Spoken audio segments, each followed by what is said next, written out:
नमस्कार, स्वागत है आपका लोकल फीवर में। और मैं हूँ आपके साथ केपी सिंह और मेरे साथ मौजूद हैं निजीश ठाकुर जी। और हम दोनों आपसे लाइव जुड़ चुके हैं। जैसे कि मध्य प्रदेश विधानसभा चुनाव को लेकर नेशनल न्यूज़ों में जो एग्जिट पोल आए हैं उन पर हम चर्चा करेंगे कि आखिर विधानसभा जो 171 देवास की है उसके क्या हाल रहने वाले हैं, क्या है, क्या भाजपा की सीट निकल रही है या कांग्रेस की। तो नीतीश जी, क्या लगता है आपको एग्जिट पोल जो आ रहे हैं उसमें देवास विधानसभा को लेकर आप क्या कहेंगे? क्योंकि जो भाजपा के समर्थक हैं वो कह रहे हैं कि भाजपा की सीट निकल रही है, और जो कांग्रेस के समर्थक हैं उनका कहना है कि परिवर्तन होना है, मतलब होना ही है। इस पर आप क्या कहेंगे? मैं तो यही कहूंगा कि बहुत सरप्राइज वाले रिजल्ट आने वाले हैं इस बार देवास विधानसभा के, जो भाजपा ने भी कभी नहीं सोचे थे और कांग्रेस भी नहीं सोच रही थी। लेकिन थोड़ा एनालिसिस हम एक लाइन में नहीं कर सकते इस विधानसभा का। हमें देखना चाहिए कि जब गायत्री राजे पवार जब 2015 में उपचुनाव लड़ी, उस टाइम पे लगभग 62-63% वोटिंग हुआ था देवास विधानसभा में और 30,000 की लीड से वो चुनाव जीती थी। उसके बाद 2018 का चुनाव हुआ, ये उपचुनाव थे ना? उपचुनाव 2015 में। उसके बाद 2018 में जो चुनाव हुआ, जयसिंह ठाकुर कांग्रेस प्रत्याशी थे। उससे पहले 2003 में भी वो चुनाव लड़ चुके थे, दूसरी बार चुनाव लड़ रहे थे, महापौर रह चुके थे, देवास विकास प्राधिकरण अध्यक्ष रह चुके थे। मतलब एक उनका बड़ा दबाव चेहरा था, कायम था, एक तरह से कह सकते हैं हम देवास में। तो 2018 में उन्होंने चुनाव लड़ा। बहुत कई लोगों का मानना था कि इस बार गायत्री राजे पवार हारेंगी, जयसिंह ठाकुर अच्छी टक्कर दे रहे हैं। अच्छा, जैसे आज चर्चा हो रही है ऐसे उस वक्त भी हो रही थी कि हाँ, परिवर्तन होना है। जिस तरीके से आज हम देख रहे हैं सोशल मीडिया पर या खुद भाजपा के कई समर्थक रहे हैं, लोगों का मानना है, कांग्रेस प्रत्याशी के जो समर्थक है उनका मानना है कि हमने कई बीजेपी के जो असंतुष्ट नेता हैं उन लोगों को साथ रखा है। हालांकि ये बात सही है और ये पहले भी हुआ है, ऐसा नहीं है। 2018 में आप देखें तो जो इटावा साइड से एक भारतीय जनता पार्टी के बहुत पुराने वरिष्ठ नेता जो पार्षद रह चुके थे, दिलीप बांगर, उन्होंने चुनाव लड़ा। इस बार तो हमने ऐसा कोई बागी नेता भारतीय जनता पार्टी का नहीं देखा। 2018 में तो एक बागी भी बन चुके थे भारतीय जनता पार्टी से और 2400 वोट वो लेकर आए। तो जो एक बात बोली जा रही है कि भारतीय जनता पार्टी के असंतुष्ट नेता हैं जो कांग्रेस को पीछे से सपोर्ट कर रहे हैं, हालांकि ये बात कई जगह लागू भी होती है, लेकिन इसका बहुत बड़ा इम्पैक्ट उनकी जो है विधानसभा उस पर नहीं पड़ने वाला है। इस तरीके से ये बात सही है कि पहले से कहीं भारतीय जनता पार्टी के नेता असंतुष्ट हैं। तो असंतुष्ट तो कांग्रेस में भी होते हैं, ऐसा है नहीं कि दोनों पार्टियों में होते हैं और दोनों को साधने की कोशिश की जाती है। बिल्कुल, जैसे आप जयसिंह ठाकुर देखो, पूरे आपका चुनाव प्रचार में बहुत कम दिखे। हम जितना भी कांग्रेस ने चुनाव लड़ा वो पूरा इर्द गिर्द था प्रदीप चौधरी के। जितना भी उन्होंने चुनाव लड़ा, उस जितने भी दमखम पर उन्होंने जितने वोट आएंगे वो सिर्फ और सिर्फ प्रदीप चौधरी के चेहरे पर आने वाले हैं। उन्होंने जो मेहनत करी, कार्यकर्ताओं में जोश भरा, बहुत मेहनत हुई है। जो आप रिजल्ट देखोगे उसमें जो बदलाव हो रहा है वो सिर्फ और सिर्फ प्रदीप चौधरी की वजह से होने वाला है, क्योंकि तैयारियां बहुत पहले से शुरू कर दी थी। मतलब इस बार का चुनाव है जो वो पूरा प्रदीप चौधरी के ऊपर डिपेंड करता है। बिल्कुल, एक तरफ भारतीय जनता पार्टी चुनाव लड़ रही थी, दूसरी तरफ कांग्रेस नहीं लड़ रही थी, दूसरी तरफ प्रदीप चौधरी चुनाव लड़ रहे थे।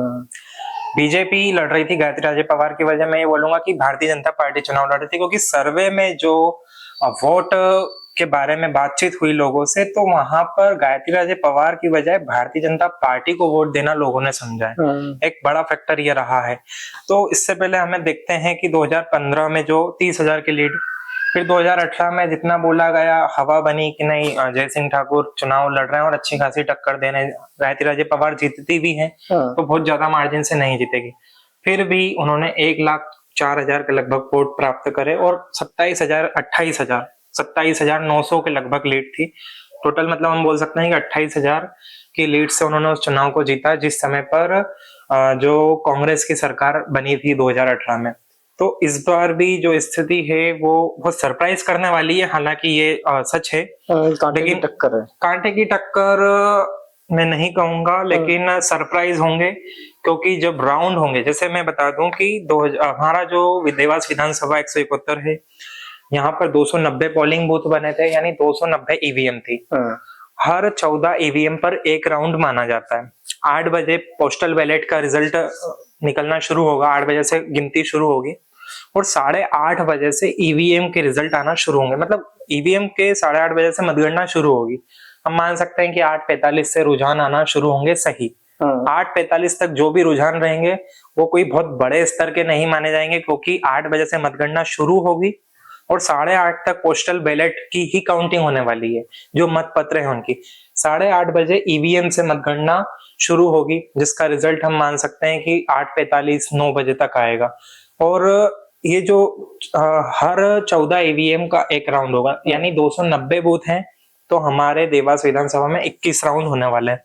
इन 21 राउंड में हम कई बार सरप्राइज होंगे कांग्रेस के समर्थक और भारतीय जनता पार्टी के समर्थक, यानी कि कई बार ऐसा देखने को मिल सकता है कि कांग्रेस लीड करने वाली है। लेकिन आखिरी में क्या रिजल्ट होगा हम उस पर भी चर्चा करेंगे।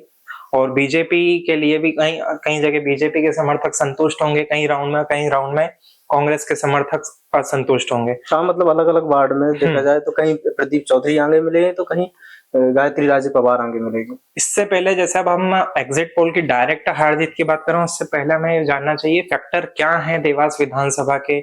कितना कमलनाथ के चेहरे पर वोट डला है, कितना शिवराज सिंह चौहान के चेहरे पर वोट डला है, कितना गायत्री राजे पवार को देखकर लोगों ने वोट डाला है, और कितने ऐसे लोग हैं जिन्होंने प्रदीप चौधरी या कांग्रेस को देखकर वोट डाला है। तो जैसे हम बीजेपी सरकार की बात करें तो यूथ को फोकस करा उन्होंने, ठीक है। हालांकि जो आप बात करें कि प्रदीप चौधरी, उन्होंने भी बहुत सेंधमारी इसके अंदर कर दी है। तो बीजेपी के लिए जो नुकसान वाली चीज है कि एक जो यूथ जो उसके साथ जुड़ा हुआ था वो कहीं इस विधानसभा में उससे दूर हुआ है। कुछ वोटर ऐसे हैं जो यूथ बीजेपी को छोड़कर गए हैं और उन्होंने वोट कांग्रेस की तरफ किया है। उसके अलावा हम बीजेपी का वोट कहीं ना कहीं काटने की कोशिश की है उन्होंने। उसके अलावा जैसे कि प्रदीप चौधरी का जो पूरा कैंपेन रहा चुनाव प्रचार का, बहुत एग्रेसिव रहा। उन्होंने जिस तरीके से अभी तक लोग पहले इसके खिलाफ बोलने से बचते थे, उन्होंने एग्रेसिव कैंपेन किया शराब को लेकर। उसके अलावा नशे पर उन्होंने तगड़ा प्रहार किया है और सीधा सा उन्होंने आरोप लगाए हैं कि पैलेस की वजह से देवास के अंदर इतनी अवैध तरीके से दारू बिक रही है।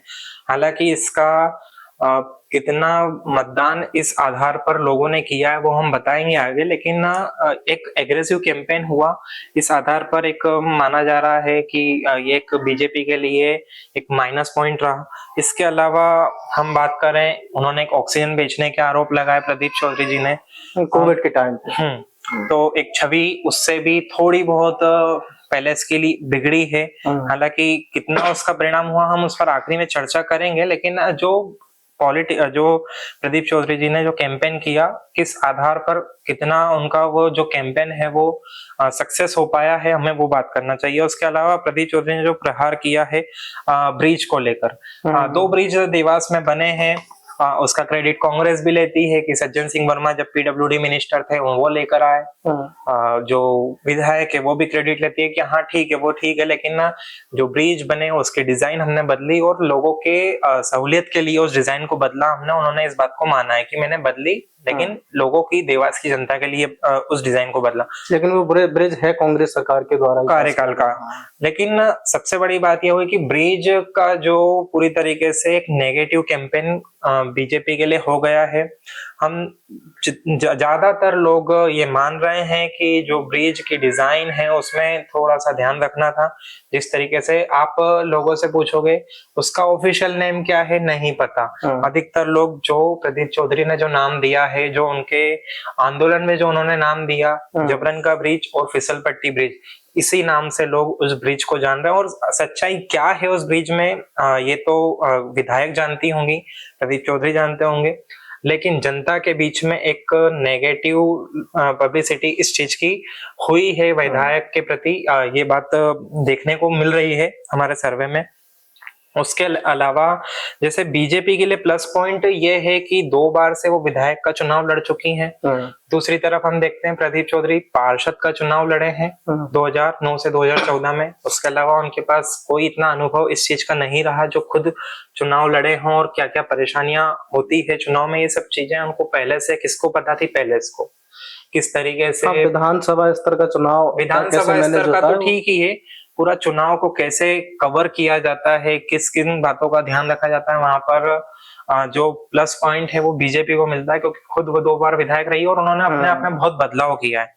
2015 में चुनाव लड़ा, पॉलिटिकल कैंपेन जो उनका हुआ बहुत बहुत ही ऐसा था कि ज्यादा कोई ध्यान नहीं दिया गया। 7, 8, 9 बजे मतलब पैलेस तक पहुंच जाती थी विधायक गायत्री राजे पवार। 2018 में मैं एक बात बोलूंगा कि एक व्यक्ति मुझे मिला था, उन्होंने बोला था कि ये क्या चुनाव लड़ेंगी और क्या जीतेंगी, इनकी राजनीति ज्यादा लंबे समय तक नहीं होने वाली है। 2015 में तो वोट इसलिए मिले थे क्योंकि एक महाराज साहब के प्रति लोगों में श्रद्धा थी, उस आधार पर एक संवेदनशीलता और बोलते हैं उस आधार पर वोट ले ली थे। लेकिन 2018 में अब नहीं होने वाला है। लेकिन उन्होंने अपने आप में बदलाव करा। जहां 2015 में उनका पॉलिटिकल कैंपेन कोई ज्यादा खास नहीं था, फिर भी वोट जीती। 2018 में उन्होंने अपने आप में बदलाव करा, लोगों तक पहुंची, और फिर 2023 में हम देखते हैं कि और एग्रेसिव तरीके से लोगों तक वो पहुंची हैं, लोगों के बीच में पूरे 5 साल में वो गई हैं।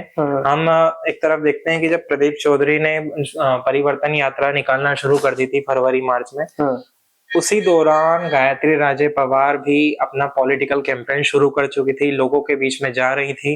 तो हम ये सोचें कि वो सिर्फ पैलेस तक सीमित थी और सिर्फ अपने लोगों तक वो सिर्फ पिछले 1 महीने में पहुंची तो गलत है।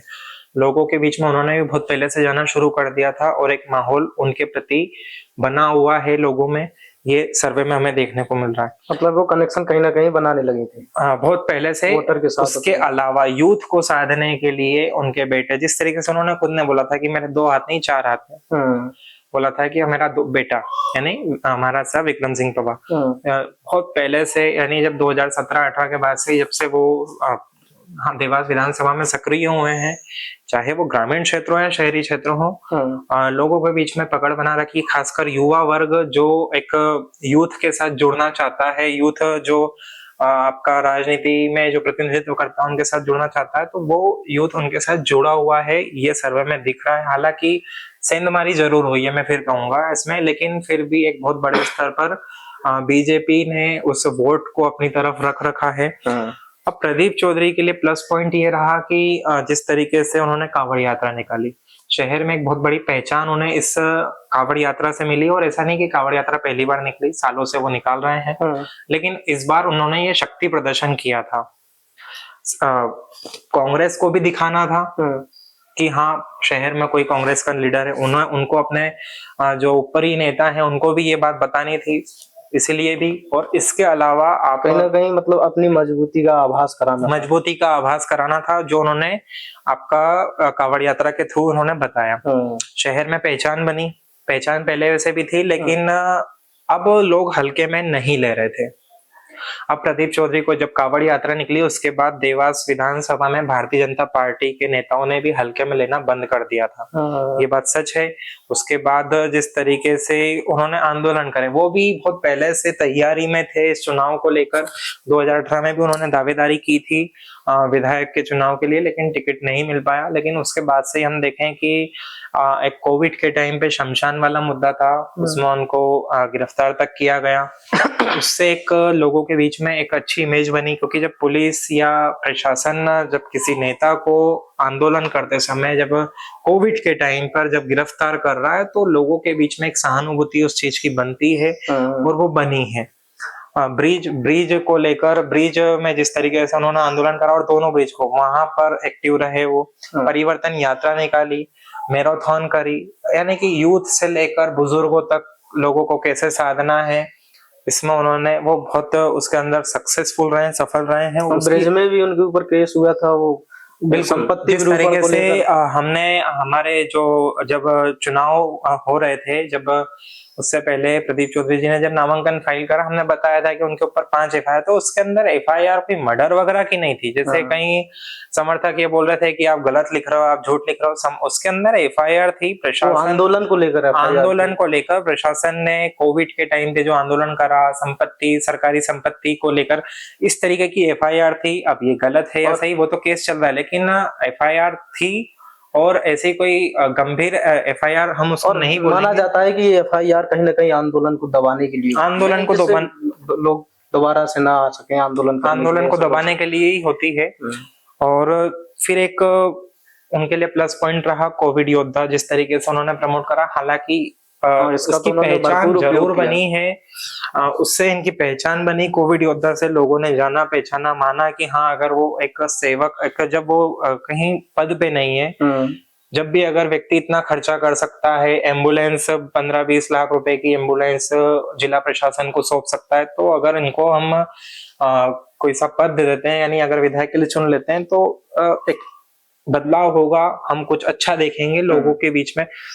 इसका कितना प्रभाव पड़ा और किस क्षेत्र में पड़ा, ये भी एक बहुत बड़ी बात है, क्योंकि उन्होंने बहुत बड़े स्तर पे इस कैंपेन को चलाया। सबसे पहले वो उनका जो कैंपेन था, वो शुरुआत जो चल रही थी वो सिर्फ कोविड योद्धा के आधार पर ही चल रही है। सबसे ज्यादा उन्होंने जो फोकस करा कोविड योद्धा के नाम पे उन्होंने खूब भरपूर उपयोग भी किया, एडवर्टीजमेंट भी किया, इसमें खूब चलाया उन्होंने। लेकिन उसका कितना प्रभाव पड़ा है मतदाता के ऊपर, ये देखने वाली दिलचस्प वाली बात होगी, क्योंकि कहीं ना कहीं उसकी नेगेटिव पब्लिसिटी भी हुई है लोगों के बीच में। लोगों ने उसको थोड़ा नकारात्मक तौर पर भी लिया है। आरोप अपनी जगह भारतीय जनता पार्टी के नेताओं ने लगाया, वो एक अलग बात है, लेकिन सर्वे में भी ये बात समझ में आ रही है कि कुछ लोगों के लिए वो चीज उनके लिए सहानुभूति थी, लेकिन कहीं ना कहीं लोग उससे फिर उब भी गए हैं, और मतलब प्रभाव दोनों तरफ से पड़ा है।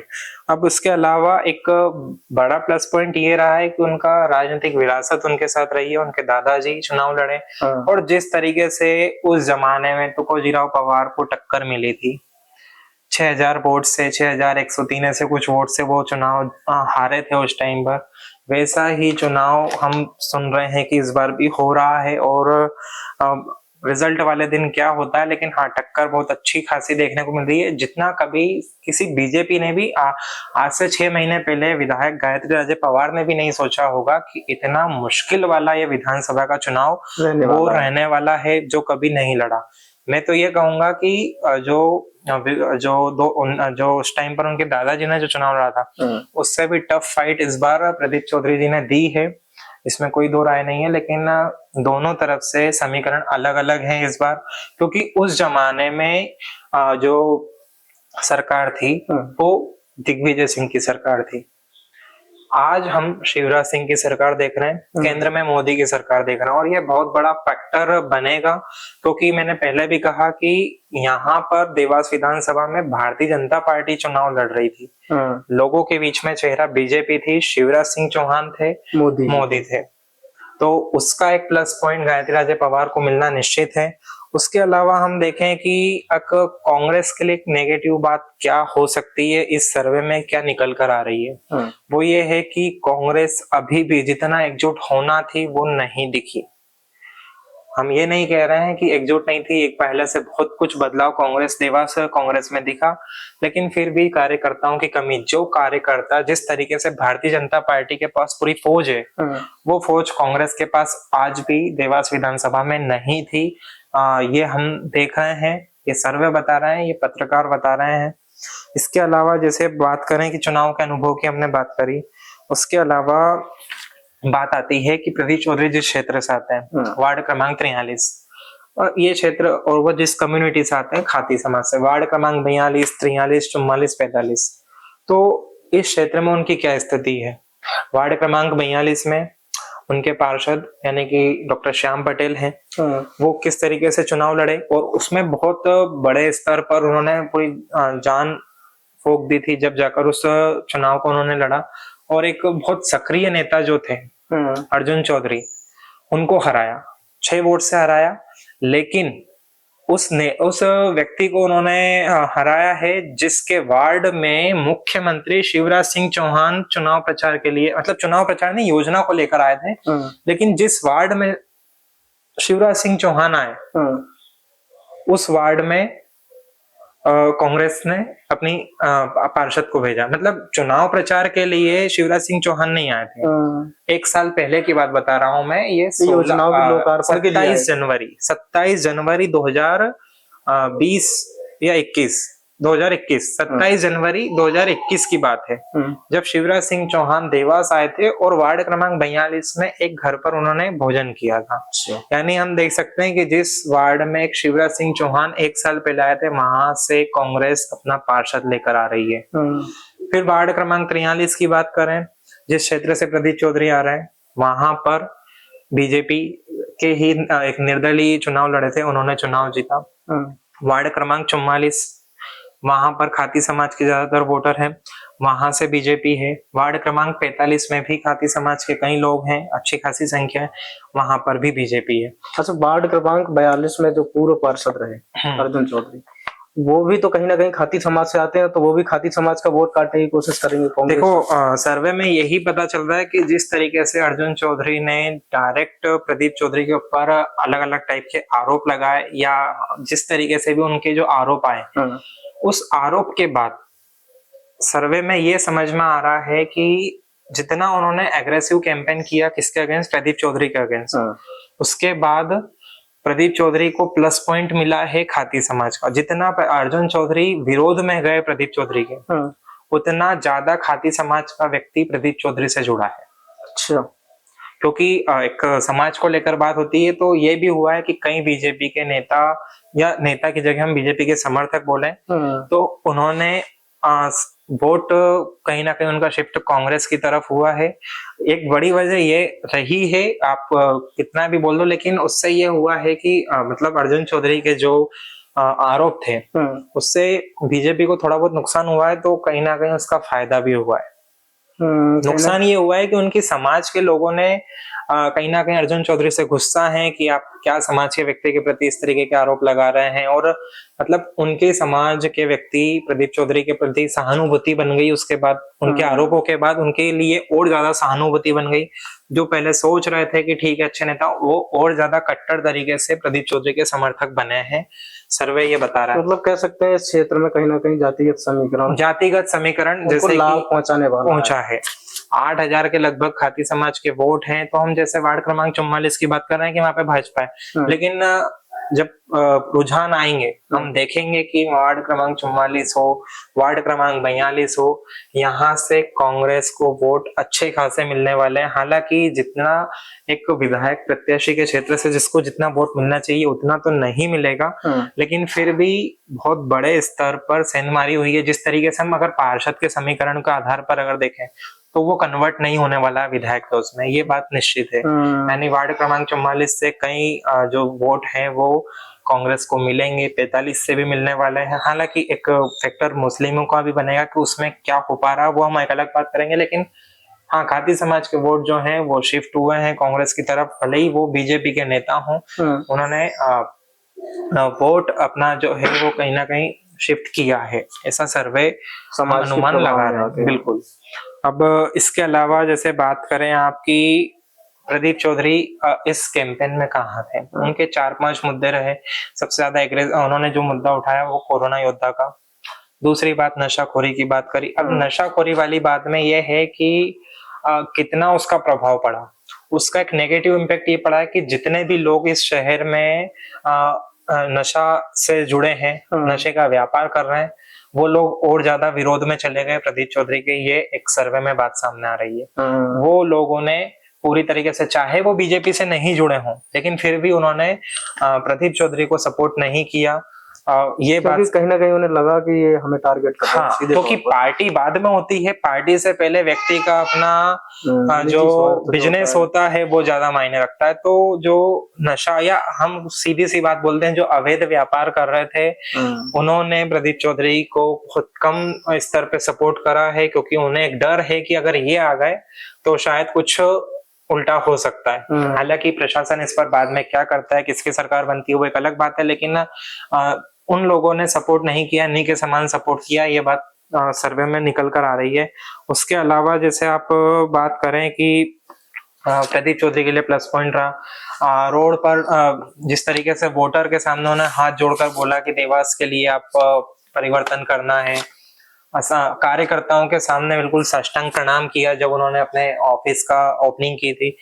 इससे कांग्रेस के कार्यकर्ताओं के बीच में बहुत ऊर्जा आई है और उन्होंने पूरी मेहनत की है। जो हम 3 तारीख को रिजल्ट देखेंगे, वो मेहनत पूरी तरीके से प्रदीप चौधरी और उनके कार्यकर्ताओं की है। एक बहुत बड़े स्तर पर उन्होंने जो चुनावी कैंपेन किया, अपने आप को लगा दिया। जिस दिन टिकट आया था वो अपने कार्यकर्ताओं को यही संदेश दे रहे थे कि हमें सबसे मिलजुल कर रहना है।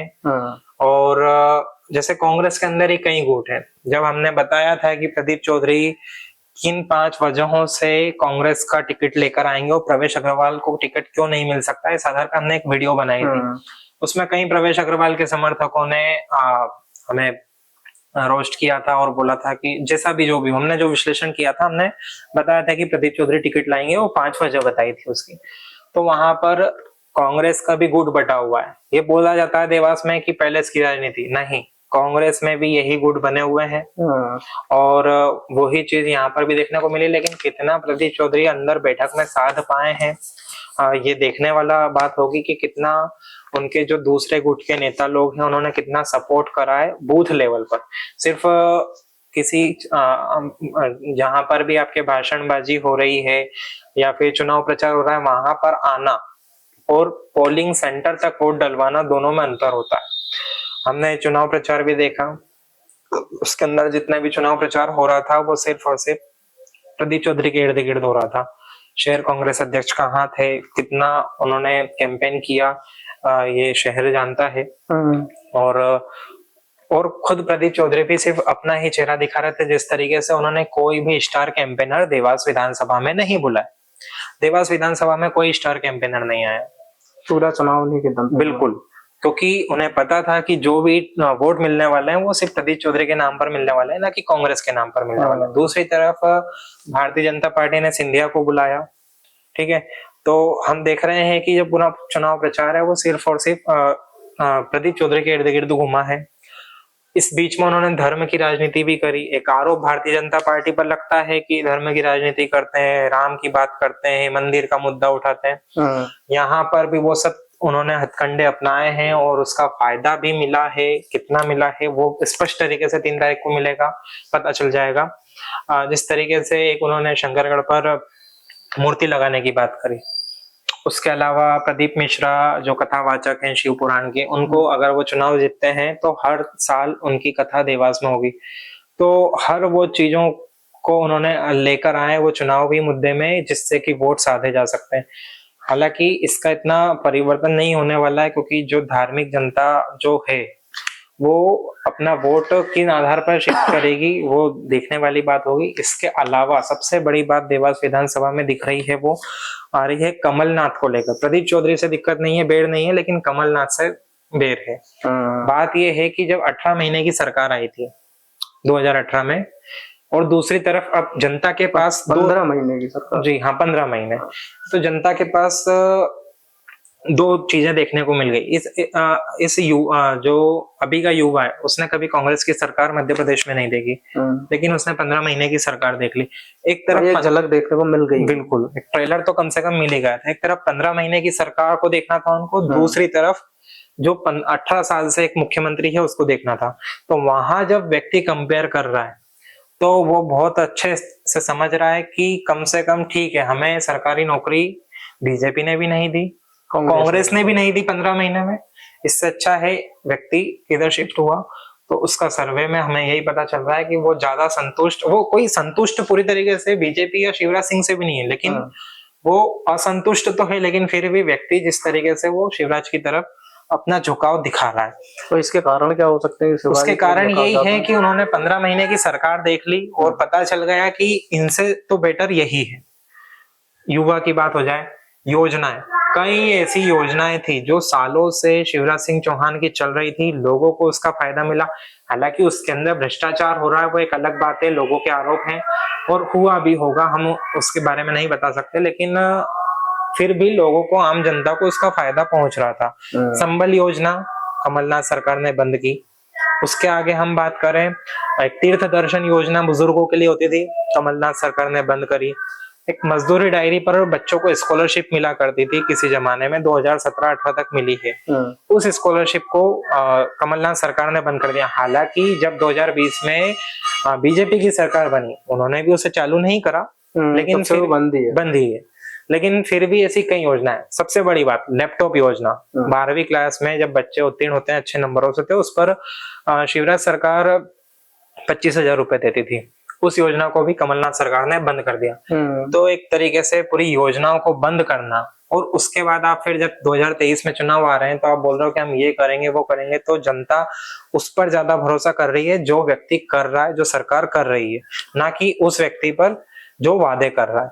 यही हम छत्तीसगढ़ में होते हुए देख रहे हैं। छत्तीसगढ़ में भी जो सरकार पहले से है उस पर जनता ज्यादा भरोसा करते हुए नजर आ रही है।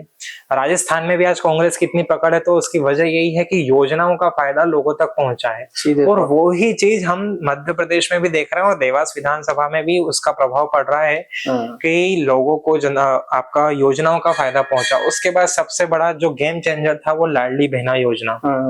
अब लाडली बहना योजना में हम अगर देवास विधानसभा की बात करें तो विधायक के द्वारा स्पष्ट निर्देश थे पार्षदों को, और पार्षद नहीं है अगर उस वार्ड में तो उनका जो भारतीय जनता पार्टी का जो भी समर्थक नेता है या जिसने चुनाव लड़ा था, जो प्रभारी है, उनको स्पष्ट निर्देश थे कि आपको ज्यादा से ज्यादा महिलाओं को इस योजना का फायदा पहुंचाना है, उनको लाभार्थी बनाना है। टारगेट दिए गए थे बकायदा, और पार्षदों की मतलब एक तरीके से रोजाना चेकिंग की जाती थी कि किस वार्ड से कितनी लाडली बहना योजना के फॉर्म डले हैं। तो जब पार्षद बूथ पर व्यक्ति बैठ रहा है और जब उसे महिला को पता है कि यार 6 महीने पहले इसी पार्षद ने फॉर्म डलवाया था, तो वो लाडली बहना कहीं ना कहीं इन सब चीजों को भूल जाएगी और बीजेपी की तरफ वोट कर रही है, सर्वे बता रहा है। क्योंकि देवास विधानसभा में प्रदीप चौधरी का चेहरा एक बड़ा माना जाता है और हुआ है, सर्वे में पता चल रहा है, लेकिन इतना बड़ा नहीं है कि वो शिवराज सिंह चौहान से ज्यादा बड़ा दिख रहा है। एक तरफ शिवराज सिंह चौहान का चेहरा दिख रहा है व्यक्ति को, दूसरी तरफ प्रदीप चौधरी का। तो उसमें जो योजना के लाभार्थी हैं वो पूरी तरीके से अधिकतर जो हैं वो बीजेपी की तरफ शिफ्ट हो रहे हैं, सर्वे यही बता रहा है। इसके अलावा हम बात कर रहे हैं कि क्या होगा आखिरी में, ये सब हमने जो फैक्टर हैं उस आधार पर, तो आखिरी में हम यही बोलेंगे कि जिस दिन 3 तारीख को चुनाव निकला, जो मतगणना होगी 8 बजे से मतगणना शुरू होगी पोस्टल बैलेट की। 8:30 बजे तक जो रुझान आएंगे वो पूरे पोस्टल बैलेट के आने वाले हैं, यानी जो सरकारी अधिकारियों ने, जो आर्मी के लोगों ने वोट किए हैं वो। तो वहां पर एक ओपीएस पेंशन बड़ा मुद्दा बनेगा, क्योंकि कांग्रेस सरकार ने ओपीएस पेंशन को लागू करने की बात करी है। इस आधार पर सरकारी अधिकारी कर्मचारी हो सकता है कि कांग्रेस को वोट दें, और वहां पर रुझान में बीजेपी जो है वो थोड़ी मुश्किल में रहेगी। लेकिन जब ईवीएम खुलेगी तो कांग्रेस और बीजेपी, सर्वे यही बता रहे हैं कि कांग्रेस और बीजेपी दोनों के लिए कुछ सरप्राइज होगा। सरप्राइज ये होगा कि कई ऐसी ईवीएम्स निकलेगी, क्योंकि जैसे मैंने बताया कि हर 14 ईवीएम पर एक राउंड का रिजल्ट आएगा। 14 ईवीएम की काउंटिंग होने के बाद एक राउंड कंप्लीट होगा और उसका रिजल्ट आएगा। कई विधानसभा ऐसी दिखेगी, विधानसभा के कई राउंड ऐसे दिखेंगे जहां पर बीजेपी चौंकेगी कि ये क्या हुआ, और कई विधानसभा पर कांग्रेस चौंकेगी कि ये क्या हो गया। हम देख रहे थे सोशल मीडिया, एक बहुत बड़ी बात आती है, सोशल मीडिया पर बहुत एग्रेसिव कैंपेन में कांग्रेस बहुत आगे रही है, सर्वे में ये बात समझ में आ रही है। लेकिन कितना वोट उसका शिफ्ट हुआ ईवीएम तक, क्योंकि जो पूरी तरीके से इंस्टाग्राम पर फॉलोअर रहते हैं वो उसमें अधिकतर इतने वोटर ऐसे हैं फॉलोअर जो वोटर ही नहीं है, जो क्षेत्र के वोटर ही नहीं है। तो ये भी समझना पड़ेगा, सोशल मीडिया पे एक बहुत बड़ा माहौल बना है कांग्रेस के लिए, ये सर्वे में समझ में आ रहा है।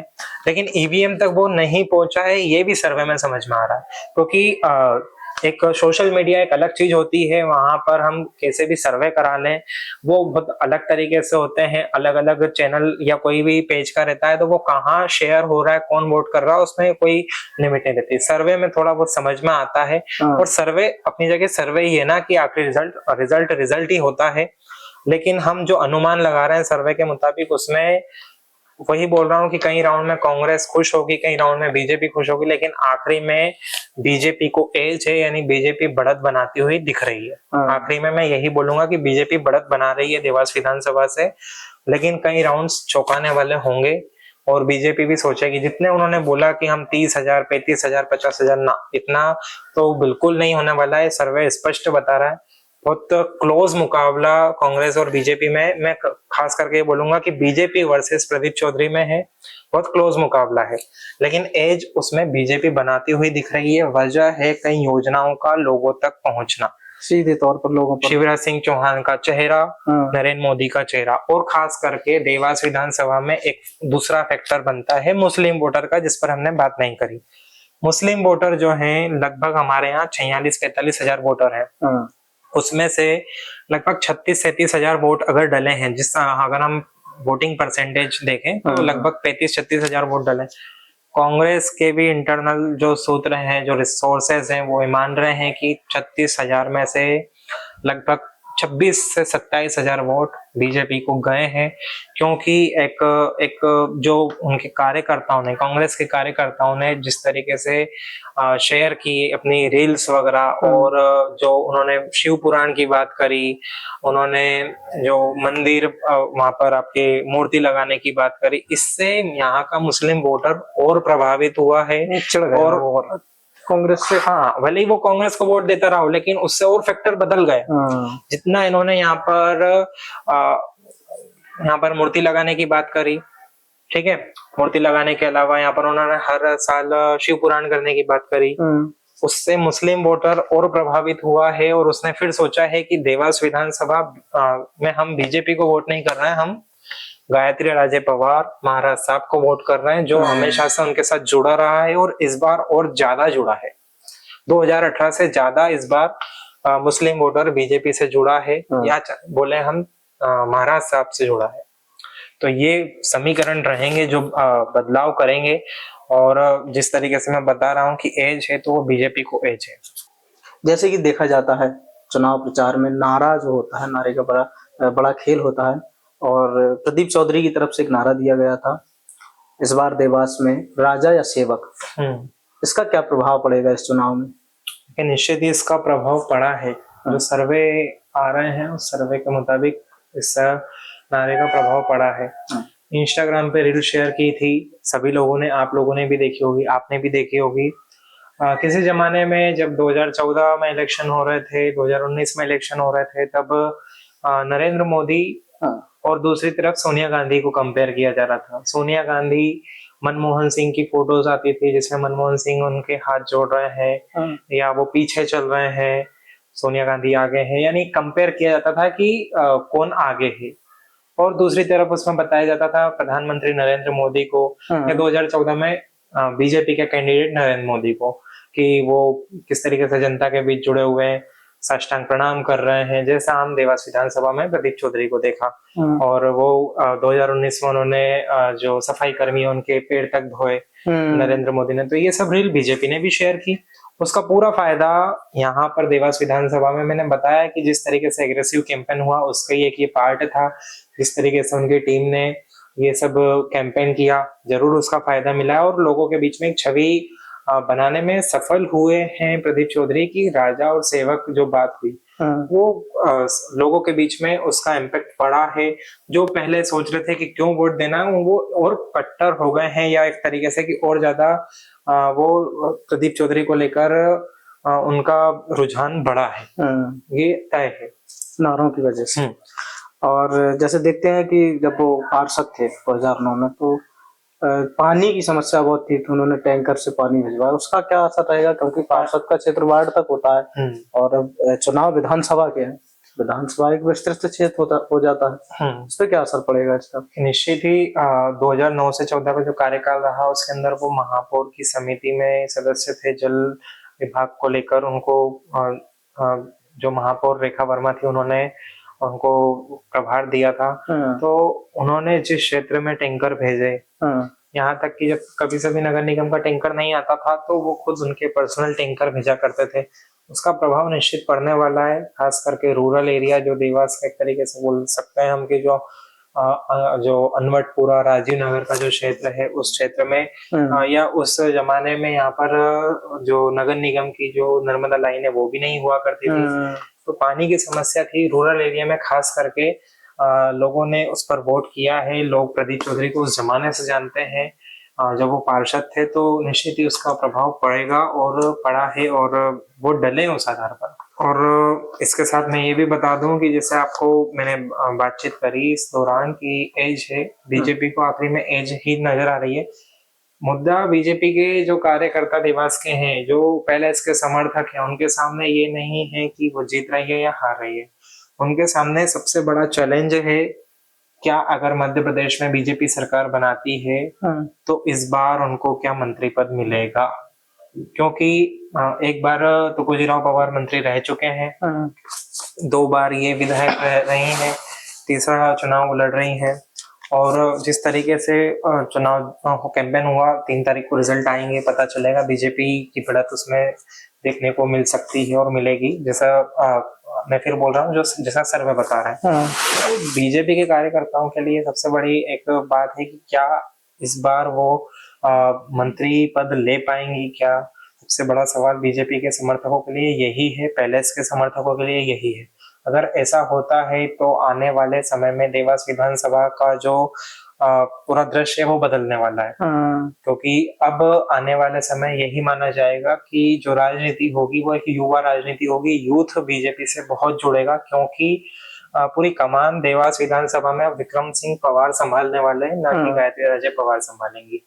अगर उनको मंत्री पद मिलता है तो, नहीं भी मिलता है तो बीजेपी में अब जो पूरी तरीके से एक्टिव रहेंगे विधानसभा में वो विक्रम सिंह पवार रहेंगे। और ऐसा इसलिए माना जा रहा है क्योंकि आने वाला 2028 का जो चुनाव रहेगा उसमें पूरी तरीके से संभावना यही जताई जा रही है कि अब ये इनका आखिरी इलेक्शन है। उसके बाद जिस तरीके से उन्होंने कैंपेन किया, एक लोगों के बीच में ये छवि बन रही थी कि हमारे जो प्रदीप चौधरी हैं जो पैदल लोगों के बीच में घूम रहे हैं, दूसरी तरफ जो महारानी है गायत्री राजे पवार है, राजमाता है, वो गाड़ी पर चुनाव मतलब वो उनकी गाड़ी से नहीं उतर रही।